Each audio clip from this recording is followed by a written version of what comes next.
नमस्ते, आप सबका स्वागत है आपके अपने YouTube channel Umang studies and stories में। आज फिर एक नया टॉपिक लेकर आए हैं और उस पर चर्चा करते हैं। आज का टॉपिक है संविधान सभा की प्रमुख समितियाँ। इससे जो पहले वाला हमारा टॉपिक था वो था संविधान सभा का गठन। संविधान सभा का गठन कैसे होता है? संविधान सभा के गठन के बाद में संविधान निर्माण की प्रक्रिया शुरू होती है। संविधान निर्माण के लिए प्रमुख समितियों का गठन किया जाता है। आज हम चर्चा इन प्रमुख समितियों के ही संबंध में करेंगे।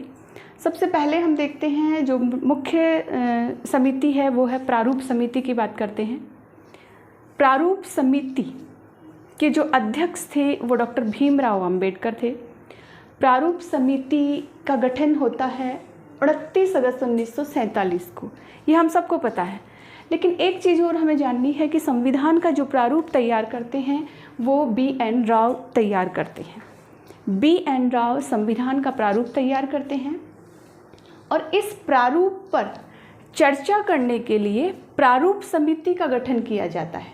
ध्यान रखना है, संविधान का प्रारूप स्ट्रक्चर जो ढांचा है वो तैयार करते हैं B.N. राव और इस प्रारूप पर चर्चा करने के लिए प्रारूप समिति का गठन किया जाता है और उस समिति का गठन होता है 29 अगस्त 1947 को और ये 7 सदस्यों की एक समिति थी और इस समिति के जो अध्यक्ष थे डॉक्टर भीमराव अंबेडकर। तो कंफ्यूज नहीं होना, ध्यान रखना है संविधान का प्रारूप कौन तैयार कर रहा है? प्रारूप तैयार कर रहे हैं B.N. राव। अब B.N. राव के बारे में जानते हैं। B.N. राव एक रिटायर्ड IAS ऑफिसर थे और इन्होंने बिना किसी शुल्क के संविधान का प्रारूप तैयार किया। ये भारतीय संविधान सभा के संवैधानिक सलाहकार भी थे। संवैधानिक सलाहकार थे। एक आगे फिर ये अंतर्राष्ट्रीय न्यायालय के न्यायाधीश भी बनते हैं। B.N. राव, कई बार पूछ लिया जाता है पूरा नाम तो हमें पता होना चाहिए। B.N. राव पूरा नाम क्या है? बेनेगल नरसिम्हा राव। तो वापस देखते हैं, देखो प्रारूप तैयार करते हैं B.N. राव। संविधान का जो प्रारूप है वो तैयार कौन कर रहे हैं? B.N. राव। B.N. राव जो तैयार करते हैं संविधान का स्वरूप या ढांचा, उस ढांचे पर चर्चा करने के लिए, विचार विमर्श करने के लिए प्रारूप समिति का गठन होता है। 7 सदस्यों की ये समिति होती है और इन 7 सदस्यों में जो अध्यक्ष हैं वो डॉक्टर भीमराव अंबेडकर हैं।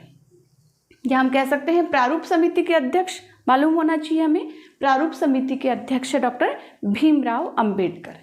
7 सदस्य हैं इसमें। 7 सदस्यों में एक तो हम अलग कर देते हैं डॉक्टर भीमराव अंबेडकर, इनके अलावा 6 सदस्य शेष बचते हैं। अब 6 सदस्य कौन से हैं ये हमें देखना है।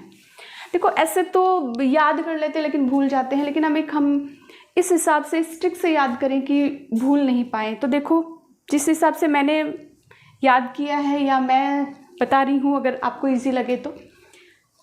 बात पहले सदस्य हम भीमराव अंबेडकर देखते हैं। दूसरी बात करते हैं हम N. Gopalaswamy. N. Gopalaswamy Ayyangar. N. Gopalaswamy Ayyangar. Next सदस्य की बात करते हैं अल्लादी कृष्णास्वामी अय्यर। अल्लादी कृष्णास्वामी अय्यर पहले थे N. गोपालास्वामी अयंगर। देखो गोपाल कृष्ण को लेकर आए, एक ट्रिक के हिसाब से हम याद कर सकते हैं। गोपाल कृष्ण के ही नाम है, गोपाल कृष्ण को लेके आए। नेक्स्ट हम देखते हैं थर्ड जो थे K.M. मुंशी। यहाँ हम इस तरह याद कर सकते हैं, गोपाल कृष्ण को लेके आए, मुंशी पहले से थे वहाँ। नेक्स्ट याद कर जो सदस्य हैं, ये नाम तो हमें याद रखना ही है, जो वैसे तो 4th नंबर पे आएगा लेकिन अध्यक्ष को शामिल करें तो हम 5th नंबर पे या 5वें नंबर पे जो नाम आता है वो हम बात करते हैं मोहम्मद सैयद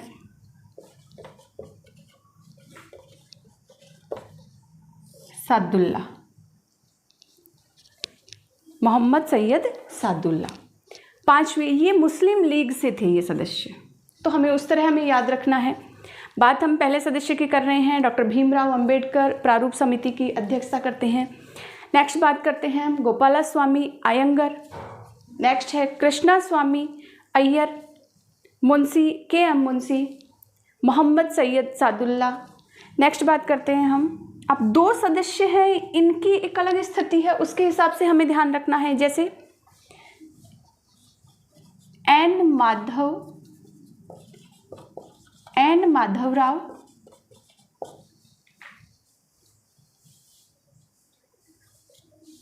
टी कृष्णामाचारी, ये 2 सदस्य। अब इनके साथ विशेष स्थिति बनी है, देखो कैसे बनी है। एन माधवराव ये मूल प्रारूप समिति में नहीं थे, ये बाद में आते हैं। बाद में आते हैं किसकी जगह आते हैं, तो इनकी जगह पहले कौन था हमें ये मालूम होना चाहिए। इनकी जगह थे पहले बीएल मित्र। इनका स्वास्थ्य खराब होने के कारण इन्होंने त्यागपत्र दे दिया और इसकी वजह से इनकी जगह कौन आए, एन माधव राव आते हैं। टी कृष्णामाचारी ये भी बाद में सम्मिलित होते हैं। ये किसकी जगह आते हैं, टी जो कृष्णामाचारी हैं ये लेते हैं डीपी खेतान की जगह, डीपी खेतान का स्थान ग्रहण करते हैं। इनकी मृत्यु हो जाती है, इस वजह से इनका स्थान लेते हैं टी कृष्णामाचारी। तो इस तरह हम देखते हैं कि संविधान सभा की जो समितियां थी उनमें मुख्य स्थान है प्रारूप समिति का। प्रारूप समिति जो प्रारूप है संविधान का वो तैयार करते हैं बी.एन. राव। प्रारूप समिति 7 सदस्यों की एक समिति थी जिसकी अध्यक्षता करते हैं डॉक्टर भीमराव अंबेडकर। डॉक्टर भीमराव अंबेडकर के अलावा 6 सदस्य और हैं, उनके नाम हमें याद रखने हैं। उनके नाम हम कैसे याद रखेंगे, देखो गोपाल कृष्ण के साथ आए, मुंशी वहाँ पहले से मौजूद थे, ये नाम तो हमें भूलना ही नहीं है क्योंकि ये मुस्लिम लीग से आए थे।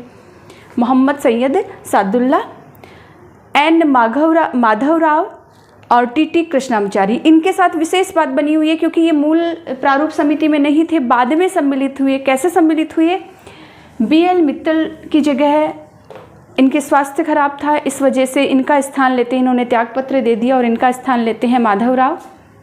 बात हम टी कृष्णामाचारी की करते हैं, ये आते हैं डीपी खेतान की जगह, इनकी मृत्यु हो जाती है तो उनकी जगह कृष्णामाचारी आते हैं। तो इस तरह हमें ये 7 नाम ध्यान रखने हैं, 7 नाम हमें याद रखने हैं।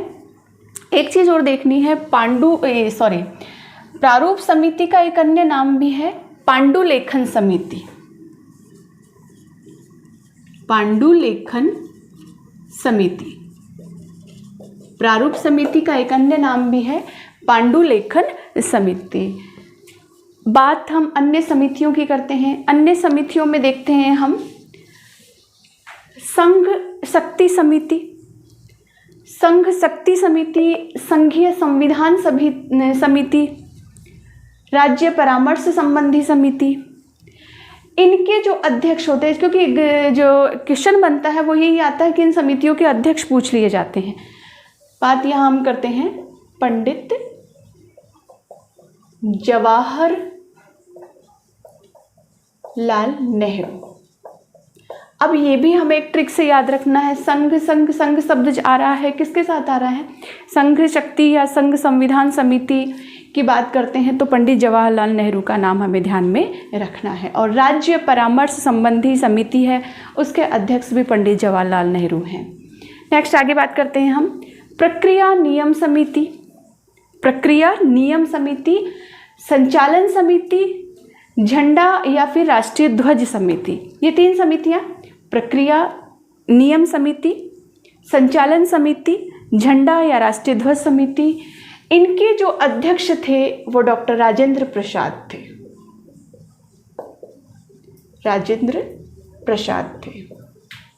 अब हमें देखो इसको कैसे याद रख सकते हैं। यहाँ ऊपर वाले में हमने देखा संघ शब्द कॉमन आ रहा है, वहाँ पंडित जवाहरलाल नेहरू का नाम हमें ध्यान रखना है। यहाँ हम याद कर सकते हैं कि प्रक्रिया का संचालन कौन कर रहे हैं, डॉक्टर राजेंद्र प्रसाद कर रहे हैं। तो एक ट्रिक के हिसाब से हम याद कर सकते हैं प्रक्रिया संचालन, ये दोनों शब्दों को एक साथ ध्यान रखना है कि डॉक्टर राजेंद्र प्रसाद ने किन 2 समितियों की अध्यक्षता की? प्रक्रिया संचालन। बात झंडा समिति की करते हैं, राष्ट्रीय ध्वज तदर्थ समिति थी ये, और इसकी अध्यक्षता भी कौन करते हैं? डॉक्टर राजेंद्र प्रसाद करते हैं। नेक्स्ट बात करते हैं हम प्रांतीय संविधान। देखो, संघ का संविधान तो तैयार कर रहे हैं पंडित जवाहरलाल नेहरू, और प्रांतों का संविधान तैयार कर रहे हैं सरदार पटेल। सरदार वल्लभ भाई पटेल केंद्र का या संघ का जो संघीय संविधान तैयार कर रहे हैं, एक तरह से जो समिति है उसको कौन बना रहे हैं? पंडित जवाहरलाल नेहरू, एक ट्रिक के हिसाब से। और प्रांतों की जब बात आती है तो हमें सरदार वल्लभ भाई पटेल को याद रखना है। तो प्रांतीय संविधान समिति के अध्यक्ष मौलिक अधिकारों एवं अल्पसंख्यकों, मौलिक अधिकारों एवं अल्पसंख्यकों संबंधी जो परामर्श समिति थी उसके अध्यक्ष भी कौन थे? सरदार पटेल थे। अब हमें देखना है कि ये इसकी जो है 2 उप समितियाँ थी, मौलिक अधिकार और अल्पसंख्यक, ये 2 उप समितियाँ थी। मौलिक अधिकार समिति है, उसके जो अध्यक्ष थे वो J.P. कृपलानी थे। ध्यान रखना है, मौलिक अधिकार एवं अल्पसंख्यक को संबंधी परामर्श समिति है, उसकी 2 उप समितियां बनी हुई थी, पहली मौलिक अधिकार संबंधी और दूसरी अल्पसंख्यक संबंधी। तो मौलिक अधिकार संबंधी जो उप समिति थी उसके अध्यक्ष थे J.P. कृपलानी। बात हम आगे करते हैं अल्पसंख्यकों संबंधी जो समिति उप समिति थी उसके अध्यक्ष हैं S.C. मुखर्जी।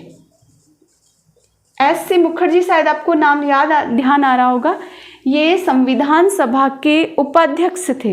अध्यक्ष की बात करें हम, संविधान सभा के डॉक्टर राजेंद्र प्रसाद थे, हमने पिछले वीडियो में देखा था, और उपाध्यक्ष की हमने बात की थी S.C. मुखर्जी थी। तो संविधान सभा के उपाध्यक्ष तो थे, इसके अलावा ये कौन सी समिति के अध्यक्ष थे? अल्पसंख्यकों संबंधी जो उप समिति बनी हुई थी उसके सदस्य थे। एक समिति और आती है, कई बार कंफ्यूज हो जाते हैं, संचालन संबंधी, ये हमने देखा डॉक्टर राजेंद्र प्रसाद की समिति, डॉक्टर राजेंद्र प्रसाद इस समिति के अध्यक्ष थे। बात यहाँ संचालन नहीं है, कार्य संचालन है, ये शब्द ध्यान रखना है हमें, कार्य संचालन संबंधी समिति। इसकी अध्यक्षता करते हैं K.M. मुंशी, कन्हैयालाल माणिक्यलाल मुंशी। तो इस प्रकार हमने देखा मुख्य समितियों की चर्चा की हमने, प्रारूप समिति की चर्चा की, प्रारूप समिति के बाद में जो अन्य समितियां हैं उनकी चर्चा की। नेक्स्ट वीडियो में फिर मिलते हैं, तब तक के लिए नमस्ते।